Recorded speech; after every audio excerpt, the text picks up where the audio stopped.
Et on est arrivé sur le texte où Jésus parlait de la graine de moutarde, graine de sénévé. Quand tu as vu ça, tu as connu, tu dis, sénévé ici. Il y a moutarde ici. Il y a sénévé en Côte d'Ivoire. Il y a moutarde en Côte d'Ivoire. Ça pousse en Côte d'Ivoire. Comment tu as traduit cela? Tu vas nous dire.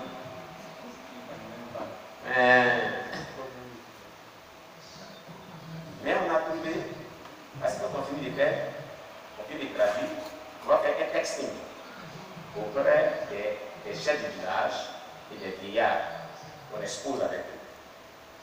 Pour rentrer dans l'originalité des faits et des éléments de la nature souvent qui nous échappent. Ils nous ont trouvés et on a mentionné.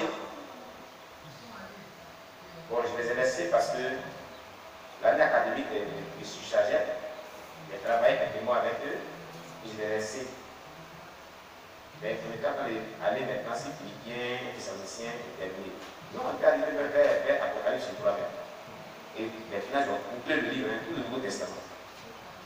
J'ai le Nouveau Testament, Marc en bâti ici et moi, que je lis très bien, en langue bâtie. Alléluia. Amen. Voilà. Gloire à Jésus. Amen. Donc, c'est dans la tradition de la Bible, de langue à langue, que j'ai compris que il y a certaines langues qui sont pauvres. Qui est la langue hébreu ou hébraïque, donc c'est un fait qu'on ne retrouve pas dans d'autres langues.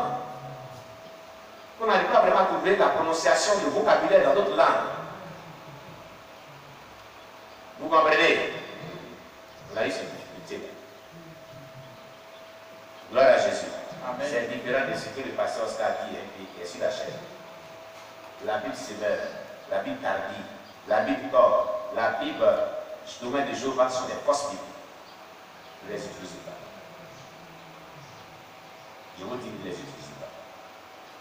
Parce que il y a des passages dans la Bible, lui, c'est bon, qui ne figurent pas dans la Bible d'Arlie, qui ne figurent pas dans la Bible Sévère, qui ne figurent pas dans la Bible des témoins de Jéhovah. Et quant à la Bible d'or, elle a fait des ajouts sur les Bibles. Les 66 livres de la Bible, elle ajoute encore plus de livres. Si une Bible est de Dieu, pourquoi est-ce qu'on retire de la Bible certains passages de Bible? C'est qu'elles écrivent. Allez-y après sur la chaîne YouTube.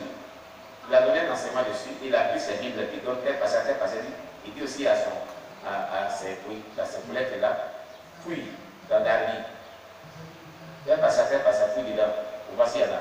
Il fouille, il dit, il n'y en a pas. Il prend encore le passage, il fouille, il n'y en a pas. Il a pris 3 passages dans Darby, il n'y a pas, ça ne finit pas, ça ne finit pas. La Bible est sur Darby.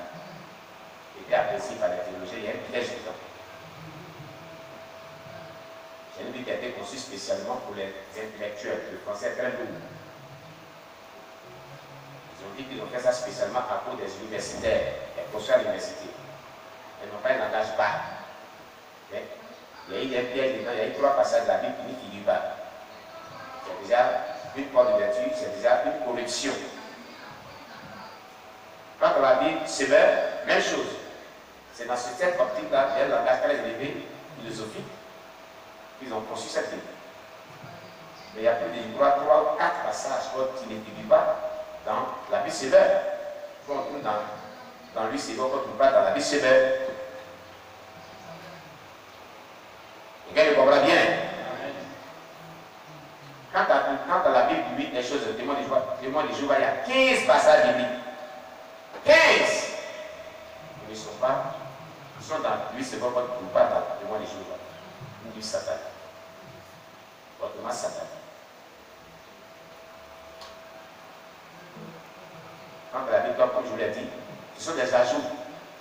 Si la cible m'a tapé, comme Jacques, Esther 1, Baruch 1 et autres, ce ne sont pas de Dieu. Ce ne sont pas conventionnels. Quand vous prenez les traditions des Bibles, faites attention. Faites beaucoup attention. Il faut que ces traditions des Bibles soient conformes aux 66 Bibles de la Bible, avec les contenus bien compris. si on les réduit dans une Bible, bien, et dans le sens bien optique, synoptique, disons, dans un sens synoptique. Parce que les traductions des Bibles sont synoptiques. Amen. Et même que les quatre évangiles sont synoptiques, les traductions des Bibles sont synoptiques. Alléluia. Amen. Que Dieu soit loué. Amen. On continue notre thème de ce matin. Donc, il y a deux types d'apôtres.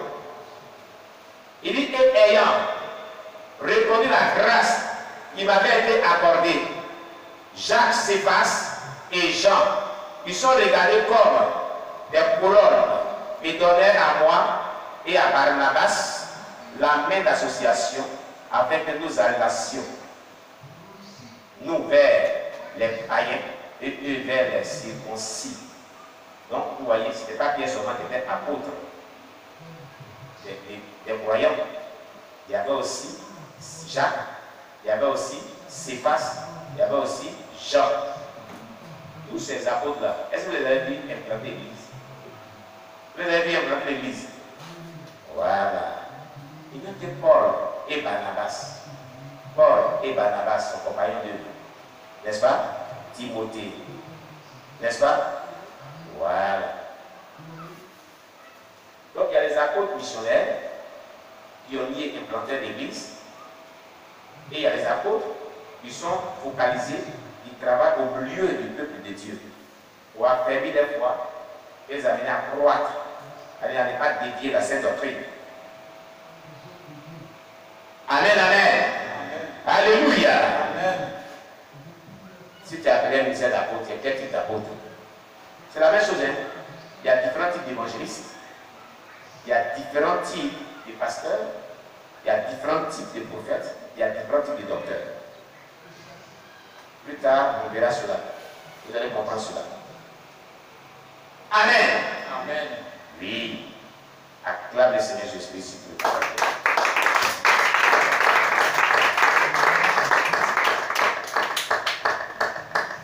On ne devient pas un type d'apôtre, ou même un type de prophète, ou même pasteur, parce qu'on le veut. Non. C'est ce sur quoi Dieu te porte dans ton ministère. Ce sont le fruit de ton ministère et la manière dont Dieu t'utilise là. La manière dont Dieu te focalise, c'est ce qui détermine le type de ministère que tu exerces. Amen. Amen. Jésus dit qu'on reconnaît tout à par le fruit qu'il produit. Ce n'est pas un choix qu'on fait d'être un apôtre missionnaire. Ce n'est pas un choix qu'on fait pour être un apôtre itinérant. Ce n'est pas un choix qu'on fait pour être un apôtre dirigé vers les circoncidants, vers l'église. Non. Mais c'est le type de ministère qui exerce, le fruit que tu as produit là. C'est ce qui est reconnu et c'est ce qui atteste qui tu es. Amen. Amen. J'ai dit alléluia. Amen.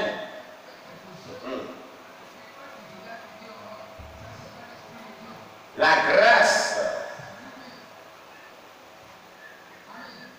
Dieu, qu'est-ce qu'il dit? La grâce, Dieu et l'onction de Dieu sont directement liés.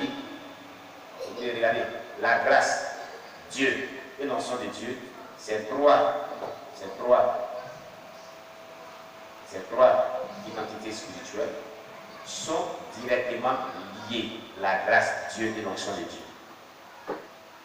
Et travaillent de pair ensemble. On ne peut pas les dissocier. On ne peut pas les dissocier. La grâce peut être multipliée et augmentée au travers de la connaissance de Jésus-Christ.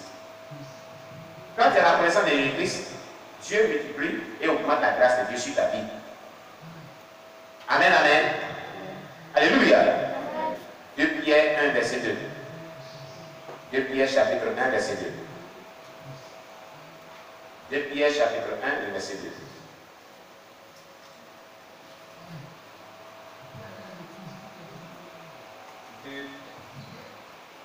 De Pierre chapitre 1, verset 2. 2 Pierre 1, chapitre 1, verset 2. 2 Pierre chapitre 1, verset 2. Oui. Que la grâce et la paix vous soient multipliées par la connaissance de Dieu et de Jésus notre Seigneur. Que la grâce et la paix vous soient multipliées par la connaissance de Dieu et de Jésus-Christ notre Seigneur. Quand tu commences à connaître Dieu, tu apprends à connaître Dieu, tu apprends à connaître Jésus-Christ, la grâce est multipliée dans ta vie. Elle est multipliée dans ta vie. Elle est multipliée dans ta vie. Se multiplie, se multiplie, se multiplie et se multiplie. Mais cette connaissance-là, comme on apprend à connaître Dieu, comme on apprend à connaître Jésus-Christ, cela commence d'abord par une étude de la parole de Dieu personnelle, journalière. Et on connaît Dieu et Jésus-Christ par expérience, en vivant par le Saint-Esprit, en marchant par le Saint-Esprit, en communiquant par le Saint-Esprit, en étant prêt à faire tout ce que le Saint-Esprit nous dit, en se laissant guider, diriger par le Saint-Esprit, en mettant en pratique tout ce que le Saint-Esprit te dit.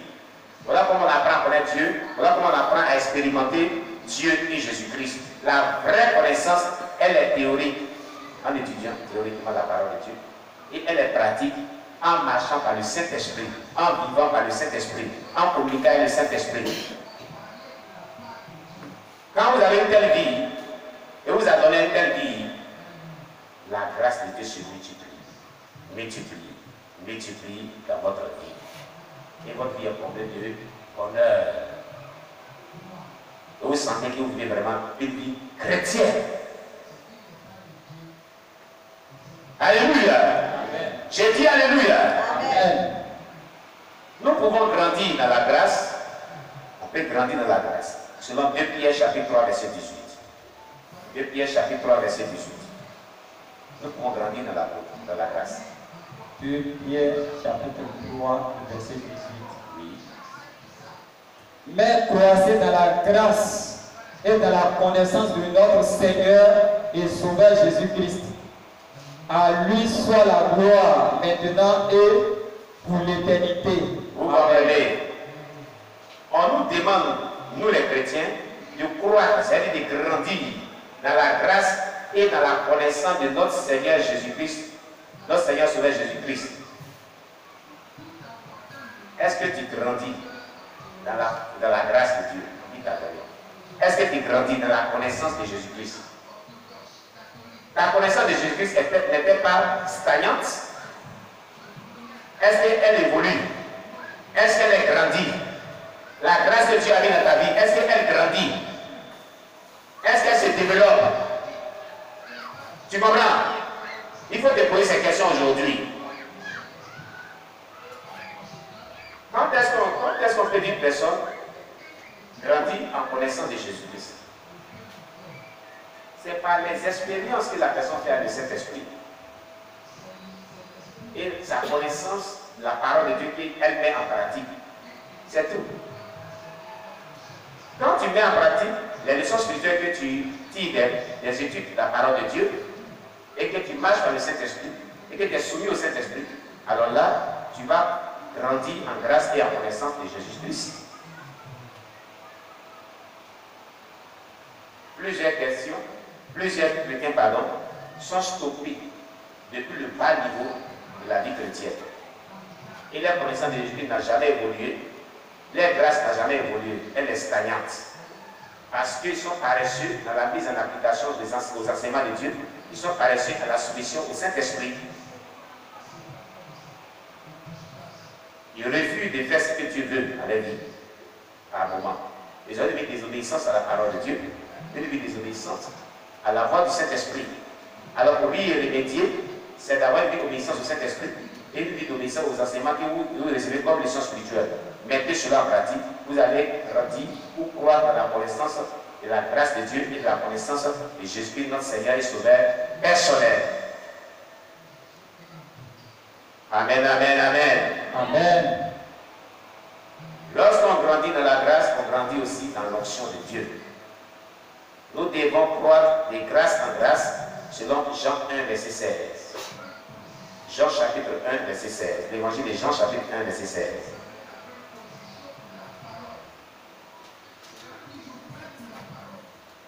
Jean chapitre 1, le verset 16. Et nous avons tous reçu de sa plénitude et grâce pour grâce. Amen. Et nous avons tous reçu de sa plénitude et grâce pour grâce. Sa plénitude, c'est la puissance de Dieu. l'onction puissamment remplie en nous. Et quand l'onction déborde en toi, la grâce de la manifestation des dons spirituels et de la bénédiction coule de ta vie. Dieu t'utilise puissamment. Les dons spirituels se manifestent et sont opérationnels lorsque l'onction déborde.